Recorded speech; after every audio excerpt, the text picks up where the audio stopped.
Pues bienvenidos. De nuevo estoy aquí con Emanuel y con Mario. Ya nos habían acompañado en un capítulo anterior para hablar del tema de ansiedad. La verdad, un capítulo súper poderoso y lleno de aprendizajes. Si no lo han escuchado, escúchenlo también para que escuchen la introducción de Mario y Emanuel, porque ahorita vamos a entrar directo a un tema que particularmente tenía yo muchas ganas de hablar de esto, pero de hablar con personas que saben del tema, no nada más de platicarlo por encimita y que es un tema que también me tomo con mucha seriedad porque desafortunadamente me ha tocado que gente cercana lo tenga. Y pues es el tema de depresión. Así que bienvenidos, Emanuel, Mario, gracias por estar aquí con nosotros otra vez. Muchas gracias Gracias a por la ti. invitación. Y Gracias a pues ti. bueno, ahora sí que abordando este tema de depresión, yo les comparto algunas de las inquietudes que yo tengo de lo que quería que platicáramos aquí es, primero que nada, algo que a mí me sorprende mucho es que hay gente muy cercana a uno que puedes ver a lo mejor en el día a día y sin ni siquiera darte cuenta que están bajo situaciones depresivas, ¿no? Como que a veces en una película, en una serie, lo que puedes ver es una persona que o sea, tú la ves y dices, está algo mal con esa persona y todo esto, pero desafortunadamente, al menos el caso más cercano que me tocó a mí, pues una persona con la que yo convivía frecuentemente y que jamás ni por aquí ni por la cabeza me pasaba el decir tiene algún problema o está deprimido. Yo lo veía como una persona que, de esas que dices, ¿no? Pues lo tiene todo, ¿por qué estaría triste, ¿no? Que es al menos lo que decimos coloquialmente, ¿no? De que pues no entiendo por qué esa persona de repente, pues desafortunadamente perdió la vida si siempre estaba bien o si lo tenía todo. Cuéntenos un poquito qué es la depresión para empezar, porque creo que a veces coloquialmente usamos esa palabra mucho y la usamos de manera bastante equivocada. Bien, ¿quieres empezar o empiezo? No, no, no empieza Ok, adelante. fíjate, podríamos decir qué es la depresión, o sea, también hay que decir lo que no es, porque mucha gente puede decir que la tristeza es igual a depresión y no va por ahí.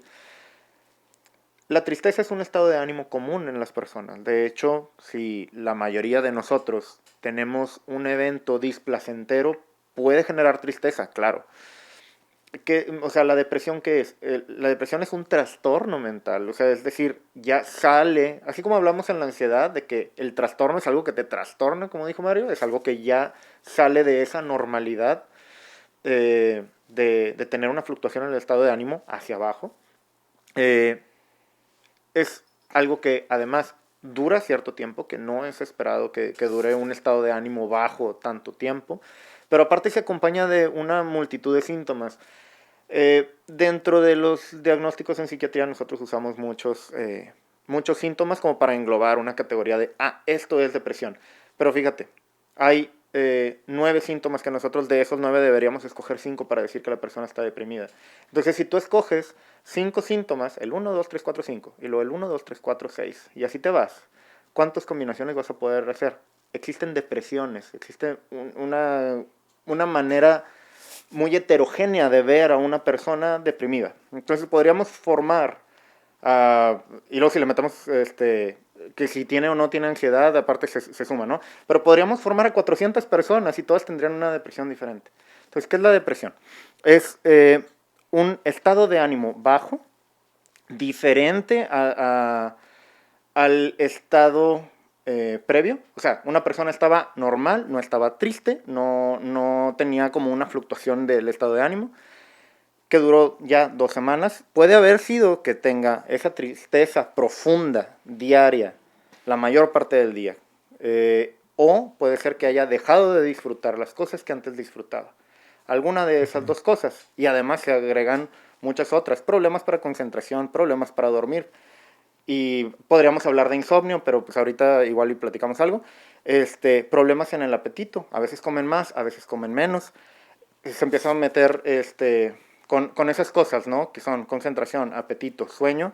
Eh, la, la psicomotricidad, es decir, el cómo la persona se mueve, puede estar enlentecido, o sea, puede ser como que los movimientos lentos a partir de ese episodio depresivo, o puede estar como muy angustiado y moviéndose y cosas por el estilo. Eh, Desesperanza, la persona siente que no va a salir de ese episodio. Sentimientos de culpa pueden aparecer, como sentirse culpable de su situación en ese momento o de algunas otras cosas, pero sentimientos de culpa profundos. Y además de eso, que puede aparecer también la ideación suicida, que es de las cosas más graves que puede aparecer en una depresión. Ahora, existen depresiones unipolares y bipolares. La depresión bipolar pues es parte del trastorno bipolar. Eso se podría abordar en otro momento. Pero ahorita vamos a hablar de depresión, como tratar de hacerlo más global posible, no irnos así como que a un tipo muy, muy específico. Pero es muy heterogéneo. O sea, realmente podemos ver todos estos síntomas que te acabo de decir y le puedes sumar si tiene características melancólicas, que empieza el día súper abajo y luego poco a poquito va levantándose y ya en la noche empieza a mejorar un poco la sintomatología, pero al día siguiente otra vez empieza mal. Puede tener síntomas psicóticos, puede tener muchas cosas. O sea, ahorita, digo, si me pongo a describir todo lo que podemos ver en el espectro, son muchas cosas. Pero es un trastorno mental el que lo caracteriza el estado de ánimo bajo, la pérdida del placer de las actividades que antes te gustaban.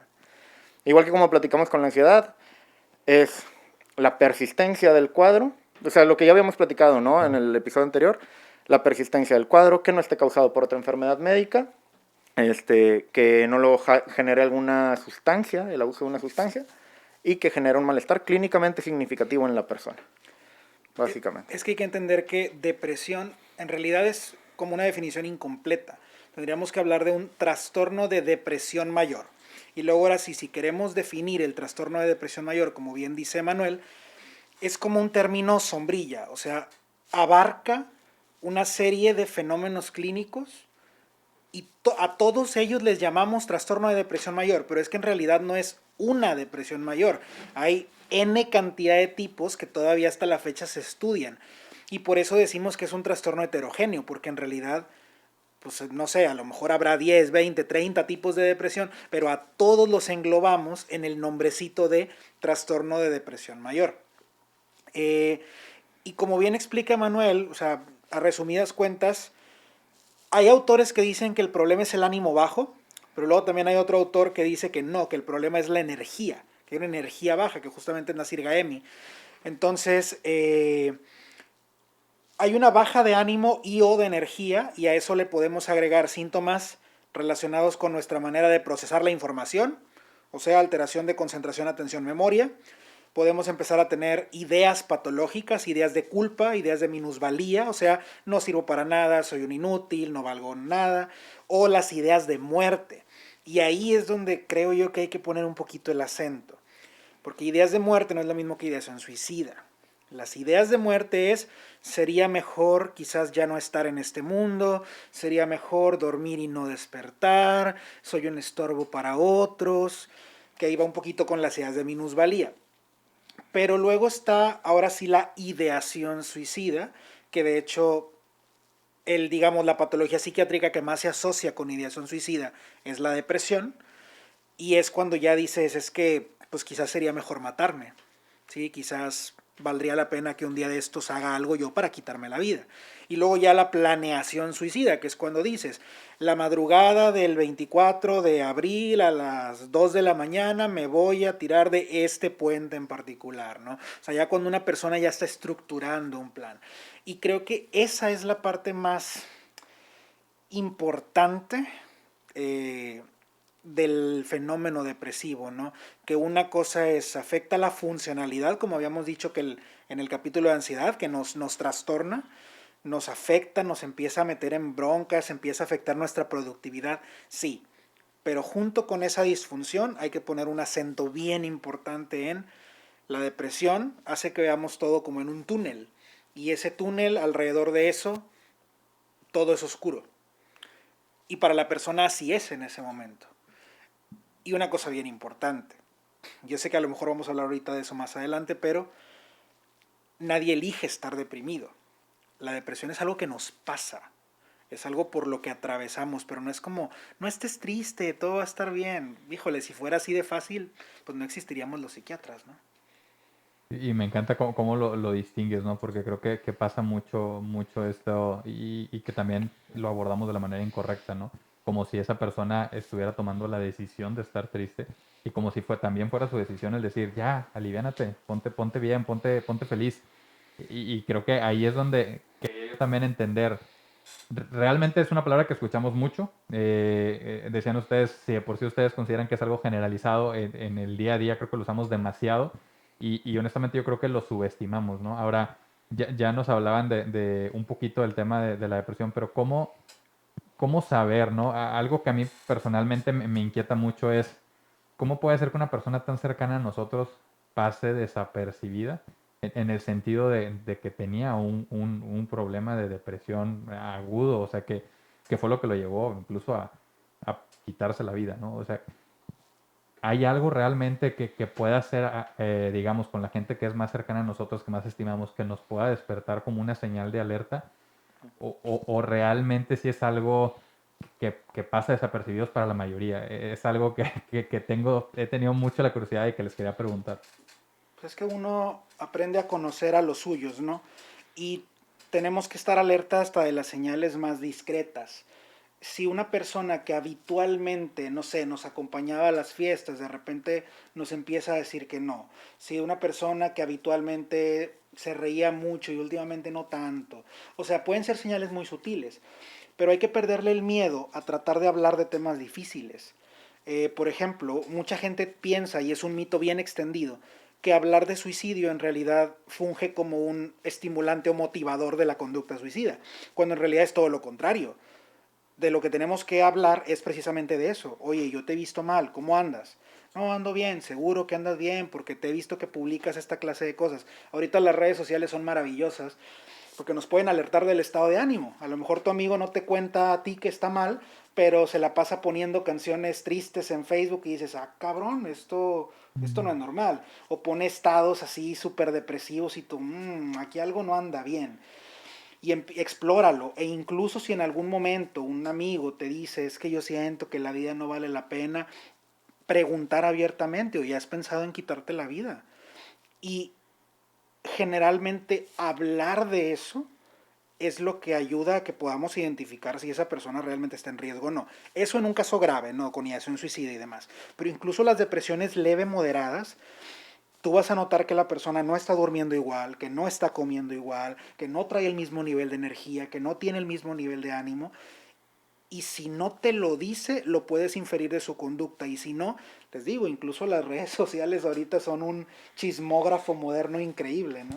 Y qué difícil porque creo que también en esta misma inercia que hemos caído de vivir cada vez más rápido, a veces te pierdes de estos momentos de una plática en la que tú conscientemente ves a la persona y te das cuenta de estas cosas, ¿no? Dicen, preguntas cómo estás, pero no te quedas para escuchar la respuesta, ¿no? ¿Qué tal? ¿Cómo estás? Sí, bien, yo también, no sé qué. Y a veces dices, ¿y qué es el bien? Porque bien a veces es el mecanismo de defensa de ya no me preguntes, o sea, no te voy a decir mal porque me vas a preguntar, entonces estoy quedando con madre, no me preguntes y ahí cortamos la plática.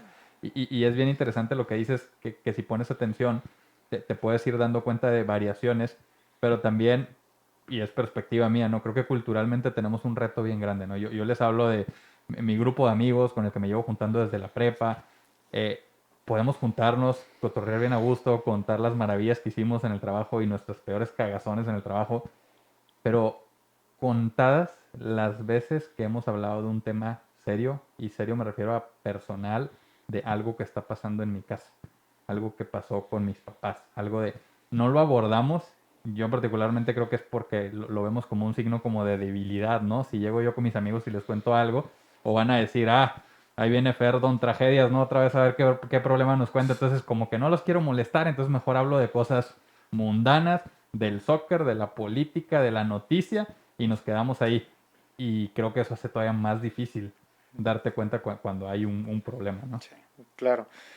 Hace ratito que veníamos para acá, yo venía pensando, bueno, a ver, todo el año pasado, ¿no? Los chavos que están en universidad o que están en prepa y empezaron con las clases online. Imagínate tú escenario así totalmente hipotético que puede haber sucedido en alguna casa. Está el adolescente de 16 años que sabes que por ser adolescente, pues está un poquillo rebelde con los papás y todo, entonces muchas cosas los toman como, ay, es la personalidad, y lo tiran ahí nada más, ¿no? O es que es un flojo, ni se levanta para las clases. Resulta que este chavo ya no le encuentra como que mucho placer a la vida, esa es una. No se puede concentrar, batalla con la memoria. empezó a bajar de calificaciones y los papás nomás, pues es huevón. Y ahí se quedó, ¿no? Dejó de comer, dejó de prestarle atención al aseo, al aliño, ¿sí? Ahora siempre anda en pijama, antes comía bien, ahora no come bien, se salía a jugar foot con sus amigos, ya no está saliendo a jugar foot. Esas cosas que pudieran parecer es flojo, realmente tiene muchos pequeños síntomas, no, o sea, no pequeños en tamaño, sino Sí. cosas que pueden ser patológicas y que no estamos viendo y las tenemos en la casa. Y eso es un adolescente en videoclases o clases online que bajó calificaciones y los papás lo tildaron ahí de huevón, porque pasa, Claro. y pasa mucho. Y te das cuenta, a lo mejor no, entre tus compas no lo ves, ¿no? Tú vas a la carne asada y no te das cuenta de eso porque platicas de lo que ya dices que platicas, ¿no? Pero a nosotros que nos caen los adolescentes con el papá o la mamá, muchas veces los papás desplazan totalmente el problema, lo normalizan y dicen que el problema es que el hijo es flojo y hasta ahí llega, ¿no? Y es ponte a estudiar, ponte a trabajar o a hacer algo, pero ni eso quiere hacer, doctor. Aguas. Hay cosas que te pueden decir, está deprimido tu hijo, nada más que hay que prestarle atención con otros ojos, nada Y más. creo que, digo, y lo voy a comparar a lo mejor con algo muy tonto, pero que es un poquito como en el carro, ¿no? Empieza con un ruidito, a lo mejor y puede ser un testigo en el tablero, pero si lo sigues ignorando, como ya lo veíamos en el capítulo pasado, se puede poner peor, pero a veces uno cree que va a ser un carro echando humo, ¿no? Así, o sea, como que alguien va a llegar y va a venir arrastrando los pies y se va a tirar y va a decir, estoy deprimido. Y no, no es así, y creo que también por eso solemos minimizar cosas que pudieran ser llamadas de atención y las queremos suavizar diciendo, no, es así, o cambió, o es incluso uno mismo, ¿no? Como que terapiarte y decir, es que he tenido mucho trabajo, o sea, esa es la bronca, ¿no? O ando muy estresado, o ando muy tensionado, y creo que uno solo comete a veces el error de minimizarlo, ¿no? Pero creo yo que hay dos caras de la moneda con la depresión a diferencia de otras enfermedades. Por un lado está este grupo de gente que tiende a minimizar los síntomas, a decir, no, es que es el estrés, no, es X cosa, es huevón y así. Pero luego está este otro sector de la población que al contrario, que le llama depresión a todo. Que estoy agüitado y Muy es que me cierto. dio la depre. O que, híjole, yo ya Sí. me cansé de escuchar que llegan pacientes y que, ¿qué diagnóstico te dieron? Ansiedad y depresión, que ya se ha vuelto como este comodín de, no sé qué tiene, pues digo que tiene ansiedad y depresión, ¿no? Sí. Ey, no todo es ansiedad y depresión, o sea, puede ser que sea parte de la experiencia vital, puede ser que sea un duelo, que aunque el manual de diagnóstico moderno ya no distingue el duelo patológico de la depresión, en realidad que el manual diga misa, el duelo existe y no es lo mismo que la depresión. Entonces, también tenemos que evitar esa otra, que eso está también muy de moda entre los adolescentes, ¿no? Que agarran así como, no, es que yo soy depresivo, no, tú no eres depresivo. Sí, Si acaso pudieras tener depresión, hay que estudiarlo con un profesional, no con un test de Facebook ni nada por el estilo. exactamente. Y si sí la tienes, no es que seas depresivo, es que eres una persona que está padeciendo un episodio de depresión. Y muchas de estas veces le llamamos, insisto, depresión a cosas que, híjole, son parte de la experiencia cotidiana o parte del desarrollo, parte de la adolescencia, parte de N cantidad de cosas, ¿no? En los viejitos a veces se le llama depresión a cosas que en realidad son síntomas de la demencia, por ejemplo, del Alzheimer o de la demencia vascular. Pero no, no es que está deprimido, a lo mejor trae ahí un infarto, trae un tumor, trae algo, Sí. búscale, ¿no? Entonces hay que tener cuidado con la infravaloración de los síntomas depresivos, pero también con la sobreexplotación o popularización de esto, ¿no? De este concepto de la depresión. Y ahorita lo platicábamos antes de arrancar el capítulo. A mí me quedó muy marcado escuchar una entrevista con una persona que había padecido de depresión mucho tiempo y que a manera de queja le decía a las personas, deja de decir que estás deprimido si tú no has experimentado A, B, C y D. O sea, porque ella comentaba, o sea, el levantarte y tener pensamientos de quitarte tu vida porque esto está tan mal que ya no sabes qué hacer. Dice, si no has vivido eso, prohibido que... Ahora, también por lo que nos explicabas ahorita, Mario, eso ya es como una etapa muy, muy avanzada y que ya, como decías, con acento, pero ¿cómo distinguir? Y sé que ya lo abordamos un poquito a nivel de los diferentes síntomas, pero ¿cómo saber si estás a lo mejor exagerando y estás llamándole depresión a algo que no es. Realmente es básicamente es ir y revisarte o hay algunas cosas que pueden ser como que ese diferenciador que te dice esto es más que una tristeza momentánea o es más que una depresión en ese instante, ¿no? Volvemos a lo que decíamos la vez pasada. ¿Qué temporalidad tiene? O sea, porque te digo, es normal sentirse triste, ¿sí? Es normal sentirse feliz, pues sí, si el estímulo lo amerita y es congruente, pues sí, o sea, cumples años, te llegaron todos tus amigos, te lo estás pasando bomba, estás feliz, está bien. Oye, falleció alguien, bueno, durante cierto tiempo es normal que pases tu duelo y aceptes el fallecimiento de esa persona. Oye, no pasó nada, o hubo un estímulo pequeño, y llevas 2, 3, 4 semanas sintiéndote con toda esta gama de síntomas que ya dijimos, eso ya no es... bueno, y hablamos de la disfunción que presenta para la persona, o que representa, perdón. Si ya te pega en lo social, te pega en la pareja, te pega en otras cosas, te das cuenta como que, ay, esto ya no, o sea, pasa mucho más allá de una simple tristeza momentánea reactiva ante un estímulo. Porque puede suceder, pero cuando ya se cronifica, eso ya no es tristeza. Y aparte puedes estar profundamente triste y eso no es depresión, sino que la depresión o las depresiones, hablando de que realmente son varias, eh, impactan casi siempre aspectos fisiológicos. O sea, se impacta el sueño, se impacta el hambre, se impacta el deseo sexual, incluso el placer. No me refiero nada más a placer sexual, sino en general. La energía, que para mí, insisto, es aún más importante que el estado de ánimo. Entonces, ok, estoy muy triste y llevo 6 meses triste, pero si no tengo alteraciones del sueño, del apetito, pues no es una depresión.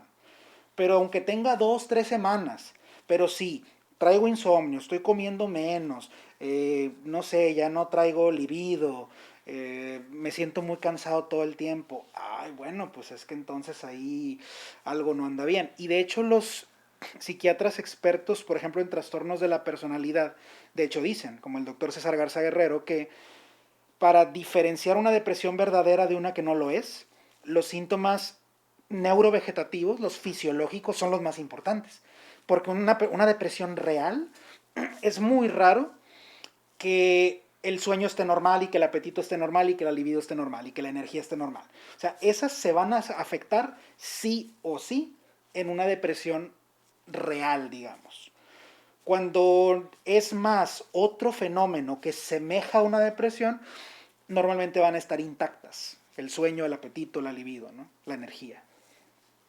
Perfecto. Y de entrada digo, me encanta la verdad cómo lo están abordando porque me da mucha claridad sobre qué sí es y qué no es, que creo que es uno de los principales, a lo mejor errores, ¿no? Que como decían, viralizamos el tema, decimos todo es depresión, ¿no? O al revés, nada lo es y eso nos lleva pues ahora sí que a casos graves como el que yo les comentaba, ¿no? Pues bueno, de entrada también es que, al igual que lo platicamos con la ansiedad, hay cosas que podemos hacer que ahora sí que físicamente, porque traigo muy presente lo que nos decías, Mario, de las personas no eligen estar en depresión. Sí. Entonces, ¿hay realmente algo que podamos hacer para ser menos propensos a, o realmente igual es algo que realmente no tenemos ese control? Bueno, es que control definitivamente no lo tenemos. El, el ser humano tiene control sobre muy pocas cosas realmente en su vida, pero creo que las recomendaciones son muy parecidas a las que haríamos en ansiedad. O sea, estaríamos hablando de una vida saludable, hacer ejercicio aeróbico regular, tratar de evitar estar expuesto a una tensión física y emocional constante. ¿Sí? Estos trabajos donde no duermes, no comes, te negrean 12 horas o más, y luego aparte, no sé, vives en un lugar donde el colchón está duro, comes mal, duermes mal, no haces ejercicio. Híjole, pues si tienes la predisposición genética, que cabe señalar que sí hay como cierto porcentaje, digamos, de responsabilidad, por ponerle una palabra, de la depresión, pero la pura genética no es lo que hace la diferencia, es la genética más el ambiente.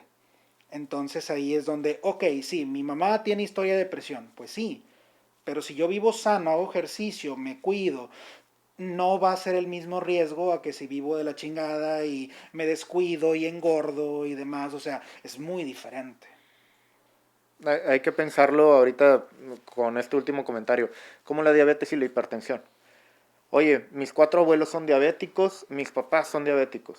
Yo soy deportista, como bien, no tomo, no fumo, no tengo, quité todos los factores de riesgo ambientales. Traigo carga genética, sí, pero quité todo lo ambiental. Entonces, de alguna manera estoy tratando de protegerme. Lo mismo pasa en este caso. La depresión va del, o sea, hay relaciones bilaterales con enfermedades médicas, ¿sí? O sea, en la obesidad abdominal, por ejemplo, o sea, la gente que tiene grasa visceral eh, es más propenso a tener depresión. No quiere decir que la va a desarrollar, no, porque si no, todas las personas que tuvieran obesidad abdominal desarrollarían depresión. No es así. Ni todos los depresivos o la persona que padece de depresión va a tener grasa visceral excesiva, ¿no? O sea, hay una correlación, no es causa directa. Pero lo mismo pasa con el infarto al miocardio, lo mismo pasa con el infarto cerebral, ¿no? El accidente cerebral vascular. Entonces, hay varias enfermedades médicas, diabetes, hipercolesterolemia, o sea, colesterol, triglicéridos altos, todo esto. Si tú quitas todas las posibilidades ambientales de que te detonen, porque vaya, si tienes ahí la genética, quítale todo lo demás, trata de hacer ejercicio, trata de comer bien, trata de tener exposición al sol para que tengas vitamina D, porque hay ya estudios que hablan de la vitamina D también. Y ahorita, por ejemplo, todos con el home office, no tenemos exposición solar porque pues, estamos todo el día chambeando enfrente de una computadora, cosas así, hay varias que se pueden usar. Es que eso que está diciendo Manuel es bien importante porque la depresión, en realidad las manifestaciones clínicas típicas son mentales y conductuales, ¿sí? Pero en realidad, o sea, emocionales y conductuales, perdón. Sin embargo, la depresión no es una enfermedad del cerebro en sí. La depresión es una enfermedad sistémica, es decir, es una enfermedad que tiene que ver con todo el cuerpo. Últimamente se ha demostrado, por ejemplo, que la inflamación de bajo grado constante tiene mucho que ver. Y no inflamación así como que, ay, me pegué y se me inflamó la rodilla, no. Lo que pasa es que todos nosotros tenemos una serie de, ¿cómo decirlo? Un sistema de células y sustancias que regula el nivel de inflamación en nuestro cuerpo y por lo tanto en nuestro cerebro. Y ese sistema se puede de repente ahí chisquear y cuando se desregula el sistema que modula la inflamación en nuestro cuerpo, ese es un factor que cada vez se demuestra con mayor robustez que tiene mucha influencia en el desarrollo de depresión. Incluso, por ejemplo, a nivel cerebral también hay cambios desde en la manera en que las neuronas se comunican entre sí, hasta incluso hay ciertas estructuras que se van haciendo más chiquitas, como la que tiene que ver con la memoria, y que luego por eso los pacientes con depresión tienen problemas de memoria. Oh. La deficiencia de vitamina D que decía Manuel, a mí me tocó recientemente una paciente que de hecho acabo de ver ayer. La consulta antepasada, yo la estaba tratando por una depresión. Ella tiene una depresión bipolar, que bueno, es un poquito diferente, pero no estaba respondiendo a tratamientos. Y yo dije, esto no es normal, no me convence. Y le pedí unos niveles de vitamina D. Lo normal es que traigas arriba de 30. 30, 40, 50, o sea, el límite es de 30 a 100. Se considera insuficiencia por abajo de eso y deficiencia severa abajo de 10. Bueno, la chica traía 7. Estamos hablando de que traía una madre de vitamina D en la sangre y hay estudios que han vinculado a los niveles bajos de vitamina D con síntomas depresivos. Entonces, tienes que juntar varios factores, ¿no? Los factores se llaman factores neurotróficos, ¿sí? Del cerebro, estamos hablando de la inflamación sistémica, los niveles de vitamina D, la desregulación en algunos sistemas ahí un poquito más complicados, pero no es una enfermedad sencilla. Y sobre todo eso se asocia con mayor probabilidad de infartos, con mayor probabilidad de eventos vasculares cerebrales. Si tienes diabetes, la respuesta a tratamiento es más difícil. Por ejemplo, te dan antidepresivos a una persona con diabetes y a una sin, y es más difícil que se aliviane la que tiene diabetes. Entonces, la depresión no es una enfermedad mental en sí, es una enfermedad física que tiene manifestaciones en el estado de ánimo y en la conducta, pero va más allá de eso, mucho más allá, es la punta del iceberg, ¿no? Y esa es una cosa que mucha gente no entiende. Y por eso dicen que la depresión no existe. Y que no estés triste y demás. Sí, porque piensan que es algo meramente emocional. No, no, no. Exactamente. Esa es la puntita del iceberg. Te falta... Emocional y racional, ¿no? Como que tú te puedes decir a ti mismo ya, Como si aliviánate y fuera se psicológico acabó, también. ver un Ajá. video motivacional en YouTube y se acabó y Claro. no va por ahí. Y algo que decías, Mario, también de el entorno en el que estás, ¿no? Creo que es algo a lo que le ponemos poca atención y a veces nos queremos hacer los fuertes, pero hay una frase que a mí me encanta que dice que a veces se requiere más coraje para decir alto y moverte que para seguir ahí, ¿no? Sí. Y como dicen también, si no te gusta donde estás, pues muévete, no eres un árbol, no estás plantado ahí. Y a veces, por querer hacernos los fuertes, por querer hacernos los héroes, estamos en un lugar, en un ambiente, puede ser en el trabajo, puede ser en tu casa, puede ser con amistades, que es un ambiente que te está generando, ahora sí que te está robando esa energía, que te está generando altas situaciones de estrés, a lo mejor y violencia, ahora sí déjame decirlo así, pues psicológica y también física, y te quedas ahí por mil cosas, ¿no? El que dirán o porque pues yo dije que lo iba a hacer y lo voy a hacer bien un año y dos. Y creo que descuidamos mucho nuestro entorno pensando que no pasa nada, pero también estoy entendiendo pues no existe semejante cosa como el no pasa nada, desde algo tan sencillo como la vitamina D, o sea, pues no estás hecho para estar guardado en un cubo todo el día con una luz blanca y ya y no salir, y en cosas más grandes, ¿no? De cuál es este ambiente y este entorno que te rodea. Decía un maestro de la especialidad que por desgracia falleció. Una vez vimos un caso de una persona que estaba muy deprimida, pero que tenía un entorno familiar terrible. Y me acuerdo que este maestro era muy así como de la parte psicológica más que la médica. Y él decía, es que ok, dale el antidepresivo, pero mientras no lo saques de ese entorno en el que está, pues va a mejorar, sí, sí va a mejorar con el antidepresivo, pero no va a estar bien, porque de una familia con abuso terrible, ¿no? Entonces, el entorno importa mucho. No, y hay otra cosa que a lo mejor ni tomamos en cuenta, que es incluso la nutrición. O sea, los niños que crecen en lugares donde ni siquiera obtienen los nutrientes básicos necesarios, el cerebro no se desarrolla y por lo tanto está más vulnerable a patología. Entonces, dices tú, es que esa gente vive deprimida. Oye, pues es que a lo mejor ni siquiera tiene para comer, oye. Exactamente. Y bueno, se me fue ¿Sí? el tren de pensamiento ahorita que dijiste lo de nutrición. Pero fíjate, ahorita que ya recordé. Ahorita que mencionaba yo lo de esta bidireccionalidad entre la obesidad y todo esto y la diabetes y lo difícil que puede ser tratar la depresión en un paciente diabético. Estamos hablando que estamos en México y tenemos depresión, digo, bueno, sí, también hay, pero tenemos diabetes e hipertensión y primer lugar de obesidad infantil y segundo de obesidad en adultos. No sería sorprendente que tuviéramos una estadística alta en depresión considerando los factores ambientales. Y estás hablando de niños que llegan a la consulta del niño sano, ¿no? Cuando estás así en primer nivel de atención y llegan de 5 años y llegan con una obesidad casi mórbida o mórbida a esa edad y así siguen creciendo. Entonces, todo esto de la inflamación, la obesidad pues es una enfermedad y es una inflamación sistémica. Sí. O sea, todo el cuerpo está inflamado y no inflamado de me pegué, sino las sustancias inflamatorias están a tope en ese cuerpo. Ahora imagínate que esas sustancias hacen que el hipocampo se haga chiquito y batalles con la memoria y se relacione con estas alteraciones, ¿no? Entonces, vaya, pues no es una enfermedad psicológica, no es de, pues aliviánate, siéntete bien, pues no, no es así. Y por lo mismo que incluye a todo el cuerpo, pues hay que ponerle atención a todo lo que ya estábamos diciendo ahorita, ¿no? Sí, de entrada, digo, o sea, son diferentes maneras de verlo. Me quedo con varios mensajes. Está la parte de sí cuidar el entorno. Ahorita, digo, y lo recalco mucho porque de verdad creo que es algo a lo que le ponemos muy poca atención, pero que tiene mucho que ver y que a veces nosotros tenemos en nuestro poder el decidir cambiarlo. Desafortunadamente, los que no, ahorita que hablaban de niños, pues no está en su poder el decir, pues me voy de la casa y ya se acabó el problema, ¿no? Pero también creo que como padres o como familia, pues es importante estar consciente de que podemos estar generando ese daño. Yo particularmente a mí me tocó ver una serie que hablaba de esa temática, ¿no? De personas que cometían el suicidio. Coincido con lo que decías, Mario, que se ha visto como un tabú y que creemos que si dejamos de hablar del tema se va a mejorar, pero que definitivamente no está mejorando. Incluso, al menos mi percepción es que va empeorando.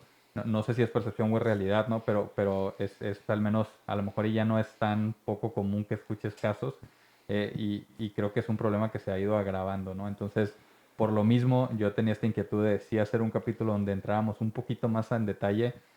Sigo recalcando el mensaje que hablábamos con la ansiedad, que es acércate con las personas que saben. No hay una pastillita, una medicina así de que voy y me la tomo y ya no pasó nada, o el hecho de no hablarlo y no abordarlo es así.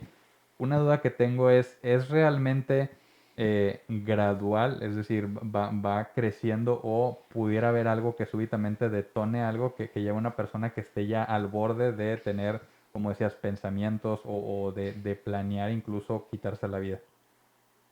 Es que pueden ser las dos cosas. Un trastorno depresivo tiene un inicio insidioso, es decir, que se va desarrollando poco a poco al cabo de días o semanas hasta que se instala, digamos, ya todos los síntomas típicos de un episodio. Pero una persona podría vivir un evento traumatizante de tal magnitud que diga, ¿sabes qué? Me voy a matar. ¿Sí? Un abuso físico, psicológico, una amputación, abuso sexual. O sea, estamos hablando de que pues todos tenemos un nivel de tolerancia y a veces llega un punto en el que un solo evento rebasa esa capacidad, ¿no? de afrontamiento y ya valió madre.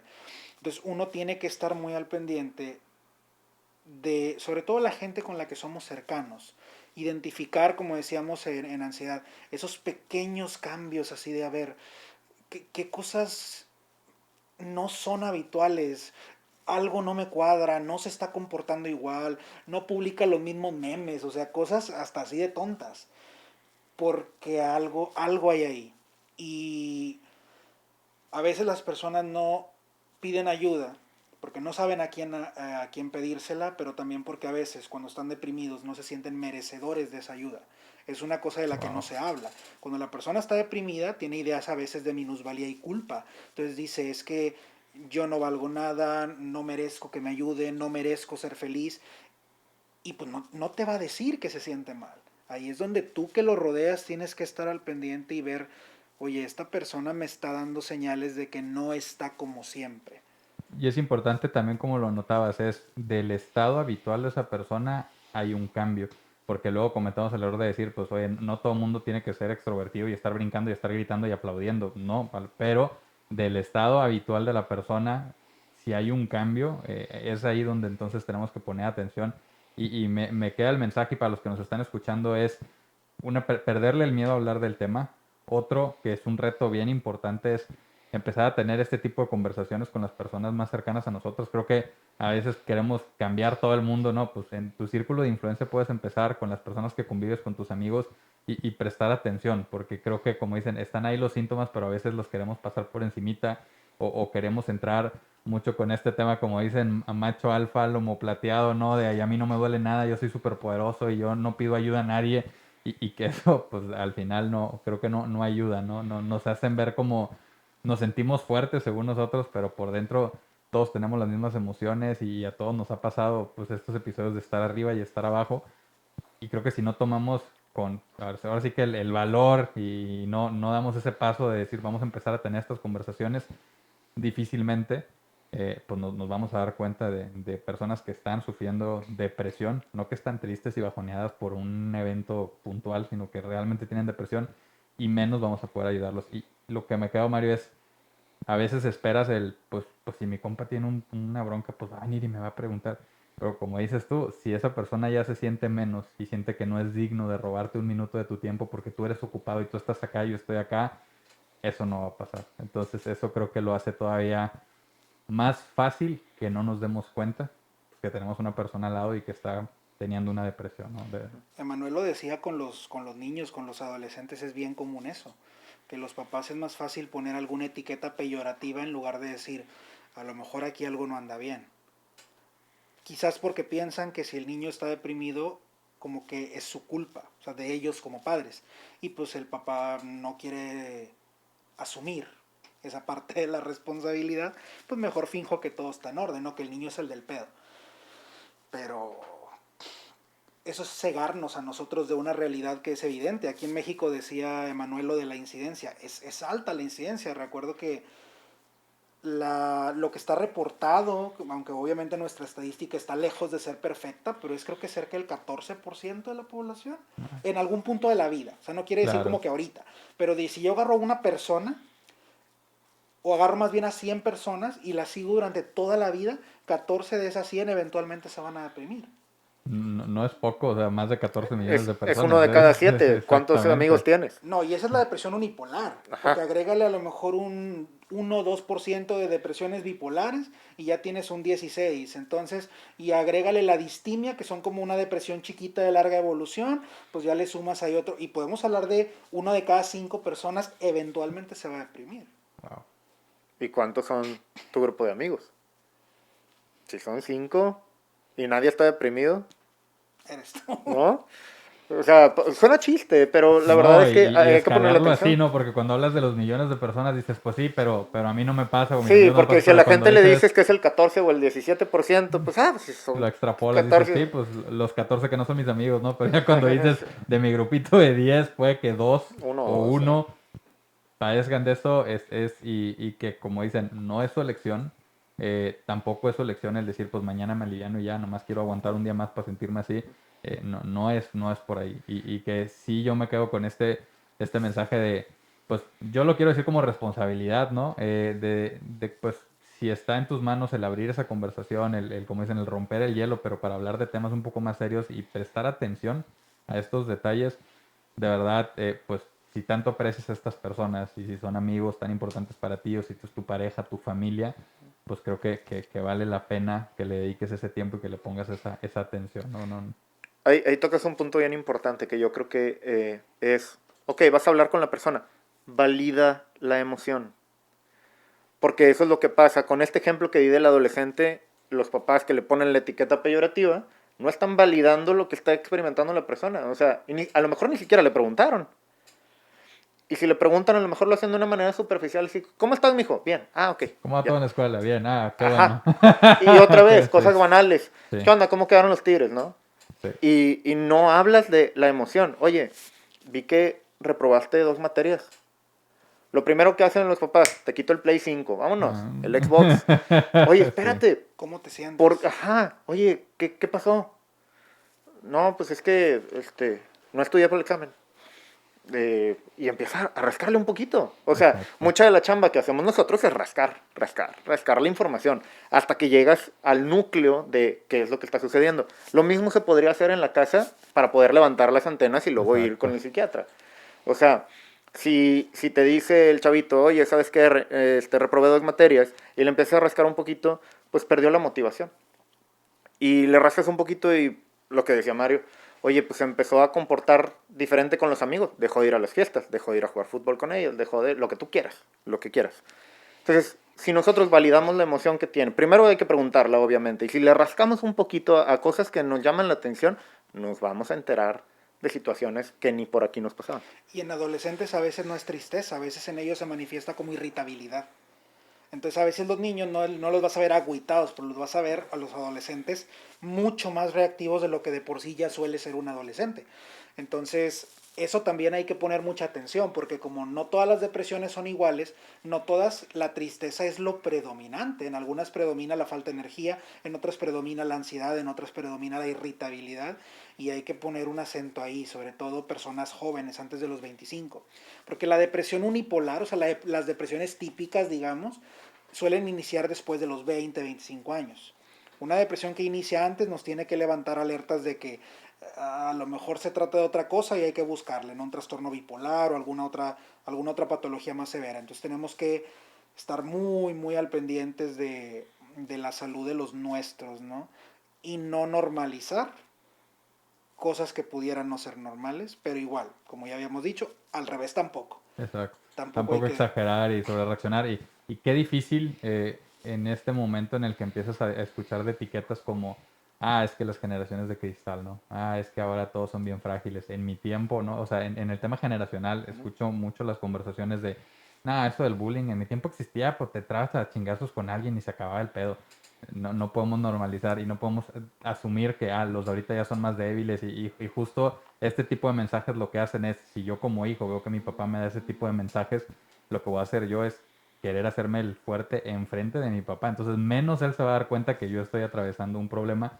Y ahora que hablábamos de las redes sociales, por ejemplo, y me gustaría tocar ese tema súper rápido, es hablamos de las generaciones de cristal y dicen, no, es que ahora los muchachitos de ahorita que son súper frágiles y por todo se quiebran, pero yo les digo, y es mi perspectiva igual, pero están ante una exposición que uno no tenía, ¿no? O sea, tú estabas en un salón de clases que eran 30 pelados y de repente pues un día te hacían una broma pesada, pero eran 30 personas las que pues a lo mejor en ese momento se reían de ti y ya se acabó, no, pues te ibas a tu casa y se acabó el show y ibas al deportivo y ahí nadie te conoce. Pero hoy, pues una persona que nace con una cuenta y que de repente por un video o algo se puede viralizar y tiene retroalimentación activa de 1 millón de personas, yo creo que no es que la persona sea frágil, sino simplemente la exposición a la que hoy estamos con redes es muy diferente. Realmente es ahora sí que realidad o mito, ¿no? ¿Las redes sociales sí agudizan este tema o es más una percepción? Yo creo que lo agudizan de alguna manera, porque son factores, otra vez, volvemos a los factores A tu ambientales. ambiente, Son exacto. factores ambientales que afectan de una manera constante. Y constante es constante. Antes de dormirte, lo último que ves es ese celular y si ves que te estaban bulleando, el cyberbullying y todo esto, y lo primero que haces en la mañana es levantarte y ver el celular y siguen atacándote desde la mañana que te despertaste hasta que te dormiste. Todo el día fue ataque. Algo va a causar, no somos de piedra. Entonces yo creo que es uno de los factores ambientales que tiene, a lo mejor no es el más relevante, pero es un factor relevante. Es que el mundo en el que estamos viviendo actualmente no es el mismo de hace 30 años, pero no está ni cerca de ser el mismo, ni por Exacto. error. Entonces, cosas con las que nuestros padres ni siquiera habrían soñado, ahorita los niños ya nacen con la tablet abajo del brazo. Sí. Y aquí ya yo me metería en un poquito de polémica y quiero evitar eso, porque sí hay parte de razón de esta gente que señala la fragilidad, pero que tengan razón en parte no quiere decir que el niño sea el culpable.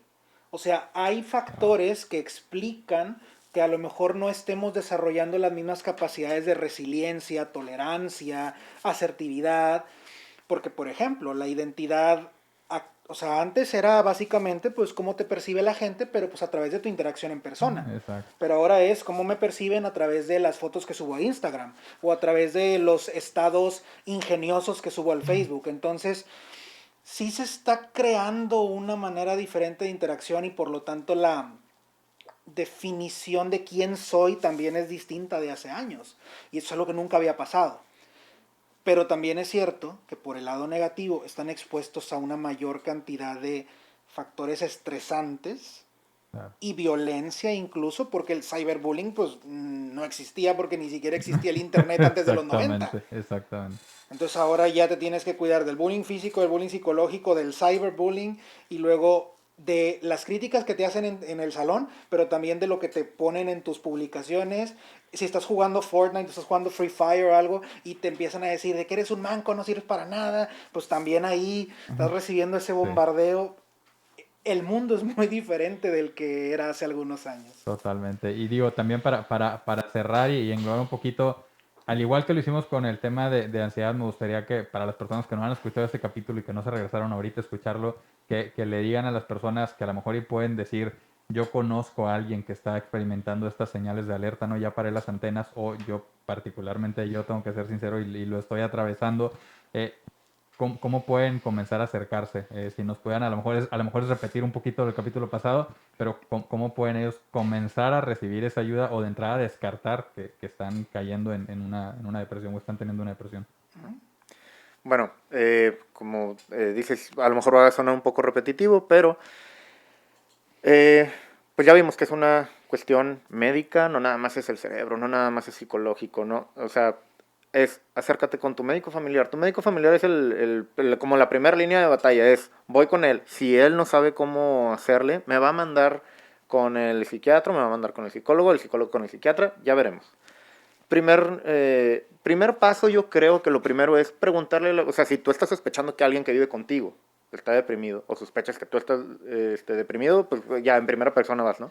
Si sospechas de alguien más, oye, pregunta, ráscale un poquito, a lo mejor hay algo ahí. Vas a primer nivel y de ahí te vas moviendo, ¿no?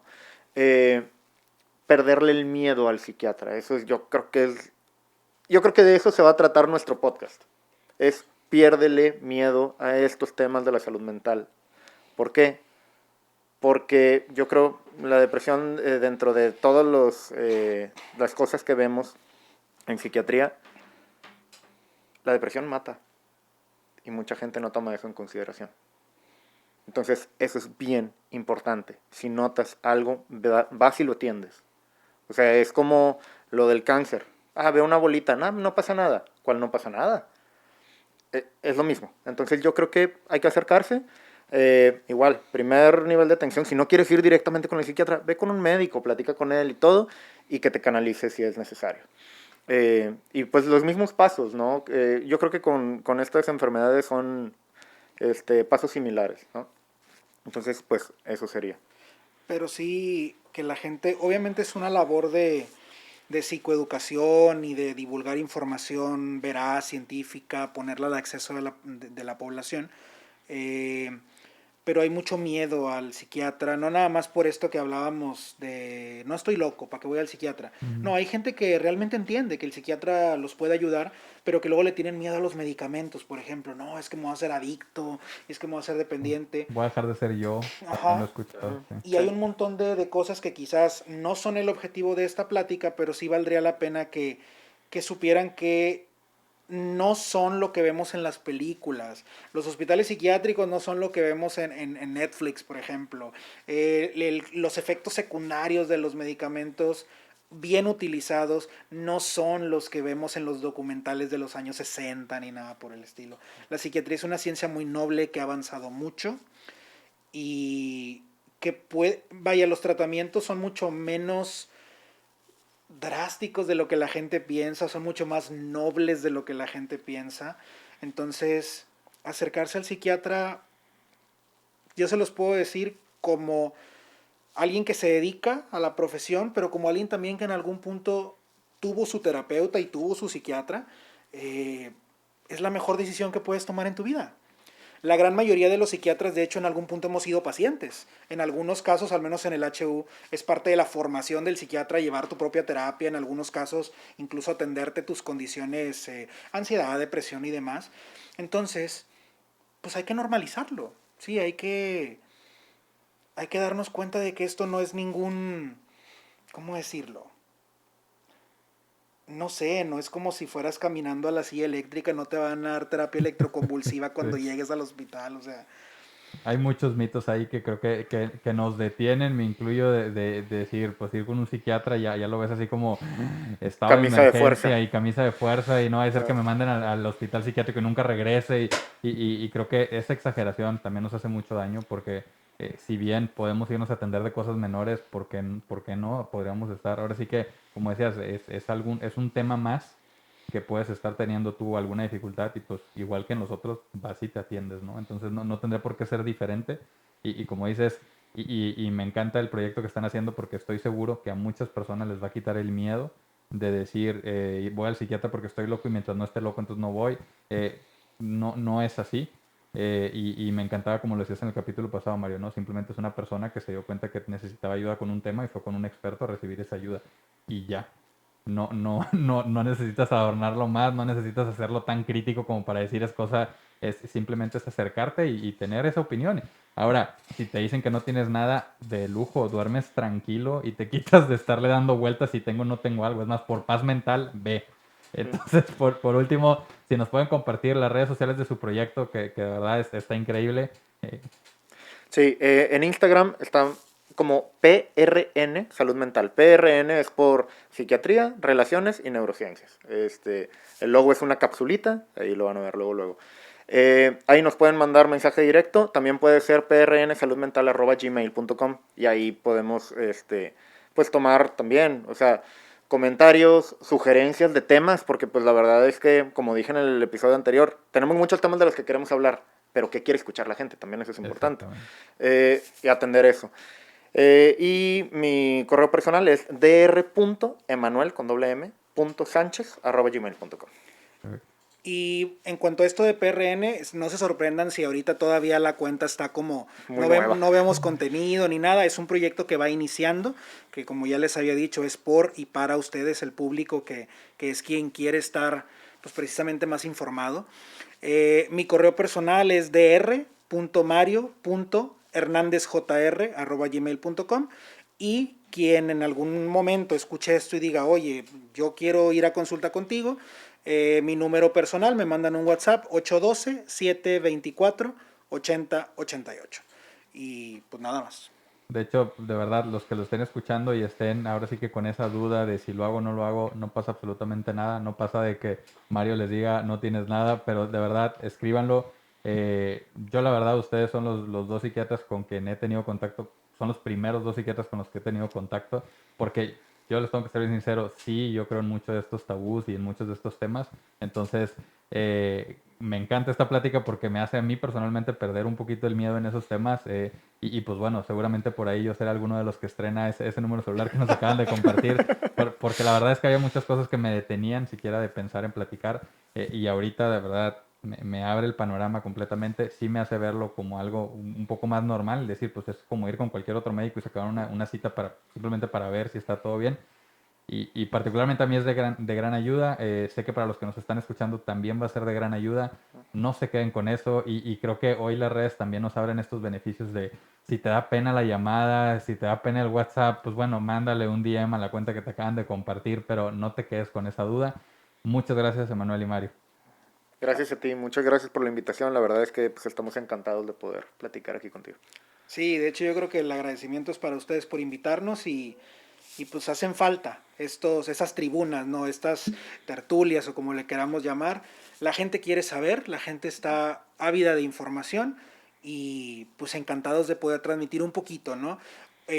Sabemos que la información crece todos los días, que hay cosas que ahorita son válidas, en el futuro quizás ya no lo van a hacer. Sin embargo, pues esa es la idea. Si el diálogo se mantiene, precisamente le damos vuelta, nos actualizamos, todos aprendemos. Y pues eso es lo que queremos, que todos sigamos aprendiendo de salud mental. Los que nos dedicamos a eso y la población pues que eventualmente se acercará con su profesionista de salud mental, ¿no? Así es. Muchas gracias de nuevo.